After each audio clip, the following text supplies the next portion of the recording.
O pó da história já nos ensinou repetidas vezes. Não é apenas o sumbo inimigo que faz ruir as nações mais poderosas do mundo. As superpotências desmoronam quando a fúria implacável e silenciosa das mulheres desperta. São elas que sangram longe das trincheiras, vendo seus filhos, maridos e o próprio amanhã desaparecerem nas cinzas do combate. Foi essa mesma força brutal que devorou a União Soviética por dentro durante o inferno afegão, e que obrigou os todo-poderosos do Kremlin a se encolherem atrás de seus muros na primeira carnificina da Chechênia. A ira incontrolável das mães cujos filhos vestiam fardas russas. Agora, ao cruzarmos o limiar do 5º ano de derramamento de sangue, os corredores sombrios de Moscou voltam a tremer com esses mesmos passos assustadores e inconfundíveis. O rompimento é real. As cidadãs russas estão dando as costas para o homem forte do país e para a cúpula do governo. Basta olhar para o Extremo Oriente, no remoto povoado de Sedanka, para entender a catástrofe. A força vital da região desapareceu.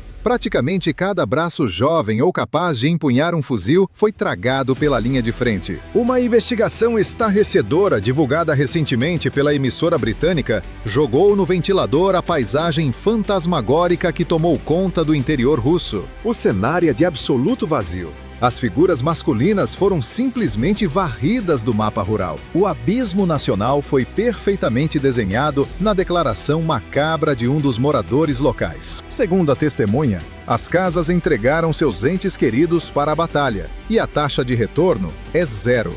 Nenhum deles volta a cruzar a porta. Esse gigantesco buraco negro na população está arrastando a liderança de Moscou para um estado de desespero completo, tanto na logística militar quanto na estabilidade social. Os vazamentos que chegam direto do campo de batalha e os relatórios de espionagem apontam para uma cartada sinistra. O líder supremo da Rússia está orquestrando sua próxima jogada para subjugar o povo. Após ver suas fileiras dizimadas, ele engatilha uma convocação colossal e totalmente desumana. A fonte de presidiários usados como bucha de canhão nas cadeias já secou completamente. Comunidades inteiras de minorias étnicas nas regiões afastadas viraram cidades fantasmas. Os esquadrões de mercenários de aluguel minguaram, e a foice agora mira a própria esperança da nação: a juventude universitária. Documentos internacionais recentes confirmam a caçada implacável que arrasta estudantes das salas de aula direto para os quartéis. Lançados no inferno ucraniano, eles deixaram para trás um rastro de terror absoluto e caos generalizado nos pátios acadêmicos. No episódio de hoje do canal Senhor Diário de Guerra, vamos dissecar a engrenagem bélica de Moscou, um gigante de pés de barro que exibe imponência nos mapas, mas que apodrece em suas próprias entranhas. Vamos escancarar os níveis surreais de podridão e suborno que corroem o alto escalão das tropas. O que antes era uma força de defesa, hoje atua como um verdadeiro mercado sangrento e lucrativo da morte. Também detalharemos o monumental fracasso tático que despedaçou a investida de inverno liderada pelo alto comando russo. Falamos de chefes militares que vendem a sobrevivência, tirando recrutas da linha de tiro mediante o pagamento de propinas gordas. Sem contar os generais psicopatas que usam os cruéis maus-tratos infligidos aos prisioneiros como histórias para contar vantagens às suas esposas. Existem líderes que olham para subordinados rasgados por estilhaços, ensanguentados, e os chutam de volta para o matador, além de batalhões inteiros formados por fantasmas que só marcam presença nas planilhas de desvio de verba. O nosso objetivo é mapear, veia por veia, essa anatomia doentia e sombria das Forças Armadas da Rússia. Prepare o estômago, pois vamos rasgar a cortina da propaganda e mergulhar na selvageria escondida pelos bastidores. Quando uma potência arranca das bibliotecas, os engenheiros, médicos, programadores e cientistas que deveriam estar debruçados sobre os livros e os atira sem dó no moedor de carne das trincheiras enlameadas. Ela não amarga apenas a derrota do campo de batalha atual. Essa nação está incinerando suas próximas 5 décadas, sabotando de forma permanente qualquer chance de respirar no futuro. Os estudiosos da geopolítica e as teias de espionagem da oposição batem na mesma tecla. O chefe de Estado do Kremlin degolou a própria pátria para garantir mais alguns suspiros de poder político. A captura brutal desses acadêmicos para a guerra fala por si só. É a prova definitiva e escancarada de que o exército está agonizando por falta de material humano. A máquina de combate bateu no limite da sanidade, operando num nível de desespero irreversível. Transformar mentes brilhantes, que deveriam produzir alta tecnologia, em meros alvos de abates para drones táticos, enquanto afundam na lama, é o último prego no caixão econômico e tecnológico de um país já estrangulado por pesados bloqueios globais. No entanto, este desespero absoluto acabou por fraturar a falha tectônica mais delicada e, simultaneamente, mais letal de qualquer civilização: as mães. A velha tática de Moscovo de empurrar a carnificina para os ombros das minorias étnicas colidiu finalmente com um muro intransponível. O rastilho desta revolta foi aceso pelas recentes denúncias explosivas trazidas a público pelos canais de informação ucranianos. As matriarcas dos combatentes da Iacútia, recusando-se a ver as suas proles reduzidas a mera carne para canhão nas trincheiras, atirados para o matadouro sem qualquer proteção e friamente descartados pelas próprias chefias, levantaram-se em fúria, cravando uma exigência formal diretamente no coração da Duma estatal russa. Engane-se quem pensa tratar-se de um mero pedaço de papel ou de um simples trâmite burocrático. É um manifesto estrondoso. Os súbditos silenciados do Extremo Oriente rasgaram as correntes da submissão e declararam guerra à máquina trituradora de vidas. Das planícies gélidas da Iacútia aos vales da Buriácia, passando pelo Daguestão e pelas terras de Tuva, as mulheres que carregam a cruz desta cruzada sangrenta do Kremlin uniram-se numa fúria absolutamente sem precedentes. O clamor angustiante de "devolvam os nossos homens, devolvam os nossos rapazes" está a estilhaçar a cúpula de ferro da propaganda estatal, ecoando como um trovão por cada canto da vasta nação. Tudo isto porque a venda caiu finalmente dos olhos destas famílias. Elas compreenderam que o sangue dos seus entes queridos não está a regar a glória da pátria, mas sim a servir de adubo para as carreiras e para as contas bancárias ilícitas dos altos patentes. O pacto de sangue entre o povo e o Estado foi desfeito em cinzas, de forma irrecuperável. Meus caros espectadores, a essência do conflito armado é, por definição, brutal. Contudo, o verdadeiro veneno que desintegra o império militar não é o arsenal do adversário nem o seu volume de tropas, mas sim a podridão moral e a ganância que corrói as suas próprias fundações. Uma força bélica desprovida de código de conduta reduz-se de imediato a um mero cartel armado. Relatórios confidenciais, recentemente trazidos à luz por canais de espionagem independentes, desenham um cenário aterrador. A teia de subornos dentro da espinha dorsal do exército russo elevou-se ao estatuto de regra oficial do sistema. Com uma desfaçatez arrepiante, os comandantes exigem pagamentos milionários para poupar os subordinados de serem atirados para a linha zero, a zona de extermínio garantido. Toda a mecânica desta engrenagem espelha com uma clareza obscena as táticas do crime organizado. Aqueles que possuem os recursos financeiros para comprar a ganância dos seus superiores garantem o seu fôlego de vida, escondidos na sombra protetora das bases logísticas de retaguarda. Em contraste grotesco, os filhos dos campos, as minorias negligenciadas e os jovens universitários sem posses para o resgate são empurrados, de olhos vendados, para a fornalha da artilharia ucraniana, num bilhete só de ida. Sublinho: não estamos a falar de meros desvios de conduta isolados. Trata-se do atestado de óbito ético de toda a elite militar, agora transmutada num verdadeiro sindicato do crime. Mas o que gela verdadeiramente o sangue é o abismo de sociopatia no qual esta hierarquia de topo mergulhou. Uma escuta telefônica interceptada recentemente, que caiu como uma bomba nas redações internacionais, expôs a ferida aberta em toda a sua podridão. Num diálogo surreal, captado diretamente do cenário de caos para o recato do celular, um alto general do Kremlin desfia entre gargalhadas desumanas os detalhes de como obliterou prisioneiros, gabando-se dessas atrocidades como se declamasse um poema épico. Ultrapassamos muito as fronteiras da simples infração às leis globais ou de uma mera admissão de culpa. É o retrato dantesco da distância abissal a que a alta patente russa se afastou não apenas do brio militar,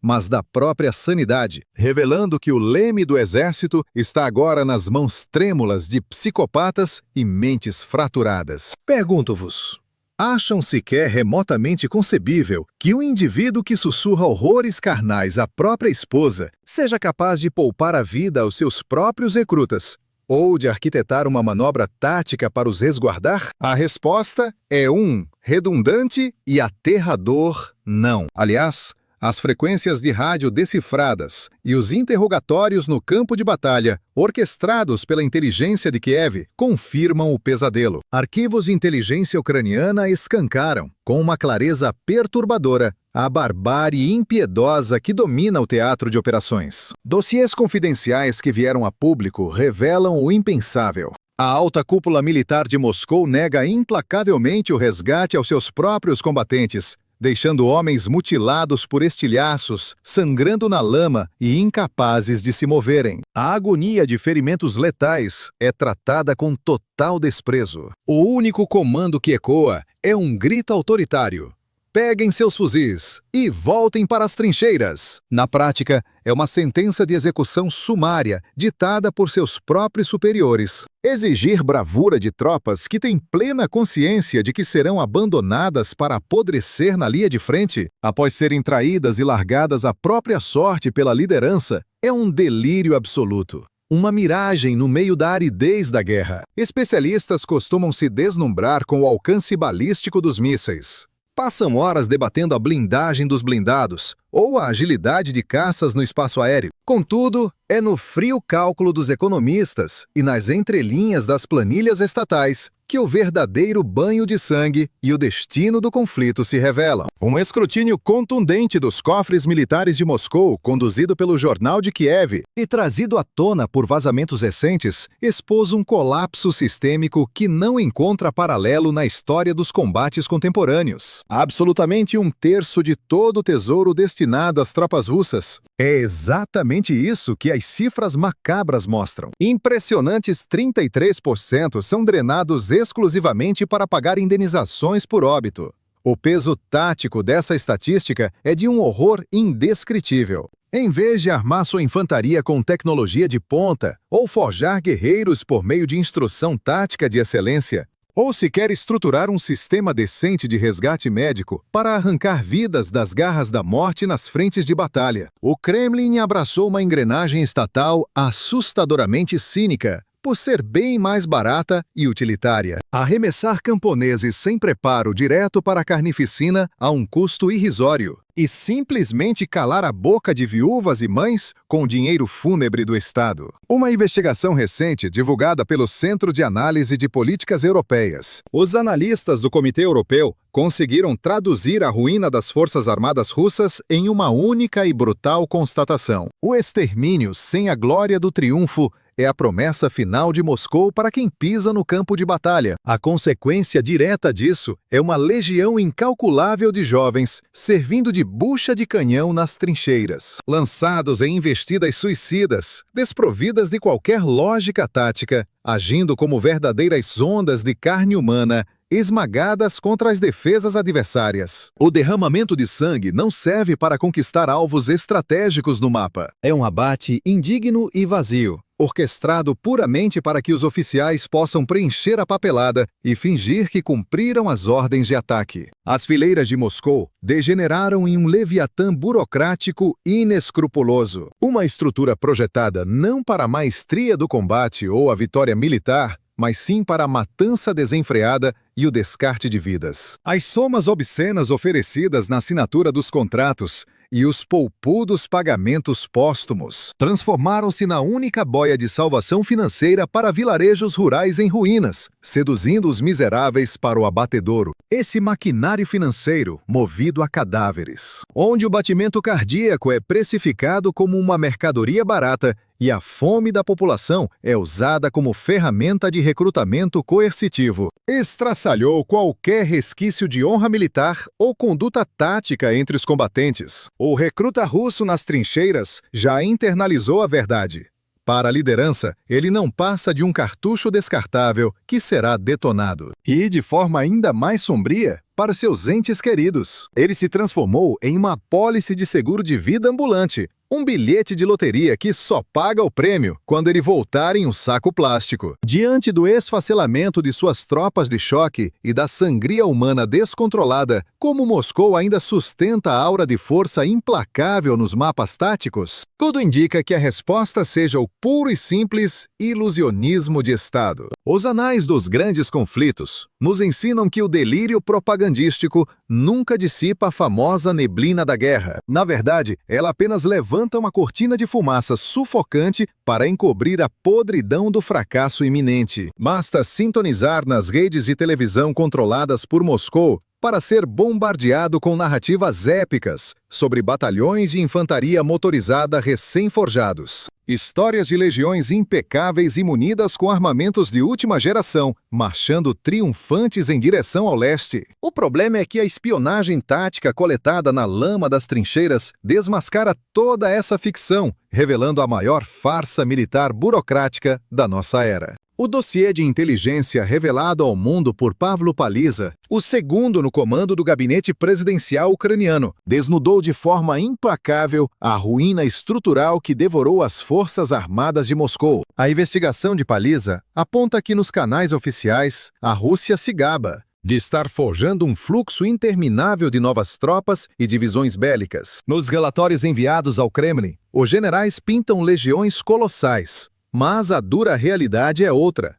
Não há sequer um blindado operante ou um soldado minimamente treinado para preencher essas fileiras fantasmas. A velha cartilha de guerra soviética batiza isso de Maskirovka, a arte suprema da ilusão tática. Um blefe magistral projetado para aterrorizar o inimigo, fingindo uma magnitude que só existe na imaginação. O cenário atual, contudo, passa longe de ser uma cortina de fumaça contra os oponentes. Trata-se de uma falência tática absoluta, onde a cúpula militar mente descaradamente, enganando os próprios mestres no coração da Rússia. Em um eco macabro das lendárias aldeias cenográficas de Potemkin da era czarista, essas vanguardas recém-criadas são meras fábulas datilografadas em gavetas. Batalhões assombrados e desolados, verdadeiros tigres de papel nas garras de líderes inaptos, são arrastados como marionetes vazias por toda a linha de fogo. É uma aberração contra qualquer tratado de ciência bélica tentar sustentar uma investida contínua com esses agrupamentos de retalhos, que tiveram seus tanques de última geração completamente pulverizados, suas artérias logísticas dilaceradas, e cuja base de carne e osso é composta por estudantes arrastados a contragosto e jovens de minorias carentes, sem dinheiro para subornar os recrutadores. E